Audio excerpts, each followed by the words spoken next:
তারেক রহমান কিশোরগঞ্জবাসী যখন সব গজব থেকে উদ্ধার হয়েছে, ফজু পাগলা নামে এক গজব কিশোরগঞ্জবাসীর উপরে চাপায়া দিছে। তুমি কোন চ্যাটের বাল আব্বাস? তুমি আসছো এখানে মামলা করতে? গুনার টাইম নাই।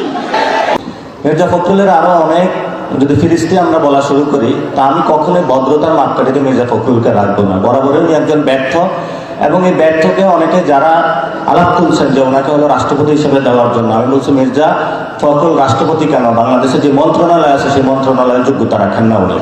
এই যে আমাদের আর্মি ভাইরা, হাতে শুধু অস্ত্র থাকতে হয় না, মাথায় কিছু গিলু থাকতে হয়।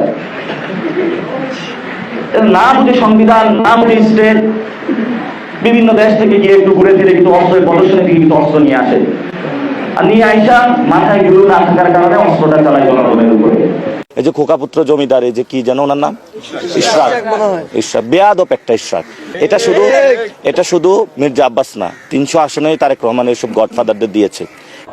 কিন্তু আমরা কি পেয়েছি? আমরা পেয়েছি কতগুলো উল্লুক জানোয়ার ছাত্র দল, যুব দল, বিএনপির চাঁদাবাজি সন্ত্রাসীদের রাজত্ব বাংলাদেশে। ওয়াকার সাহেব বলতেছিলেন যে আমি একটু সোশ্যাল ভ্যালুজে বিশ্বাস করি, আমি কোনো দুর্নীতির পক্ষে না, এবং আমি কোনো চাঁদাবাজি এগুলার পক্ষে না। তো ওই ব্যক্তিটাই যখন তারেক রহমানের চাঁদাবাজিকে সায় দিয়েছে, ওই ব্যক্তিটাই যখন তারেক রহমানের মতন একজন দুর্নীতিবাজকে হলো ক্ষমতায় বেশিয়েছে, তখন ওনার সততা নিয়ে প্রশ্ন আছে। এই জন্য আমি ওনাকে বলি, যখন দাঁড়ি রেখে আর্মি প্রধান এসেছে, আমি বলি যে শেষ বয়সে মানুষের হলো মানে ভূতে ধরে, আর ভূতে ধরলে কেউ দাঁড়ি রাখা শুরু করে। এই সন্ত্রাসের গডফাদার, মাস্টারমাইন্ড তারেক রহমান।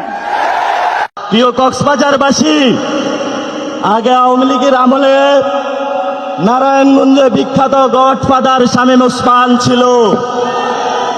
এখন শুনছি কক্সবাজারে নব্য গডফাদার শিলং থেকে এসেছে, গ্যার দখল করছে মানুষের জায়গা।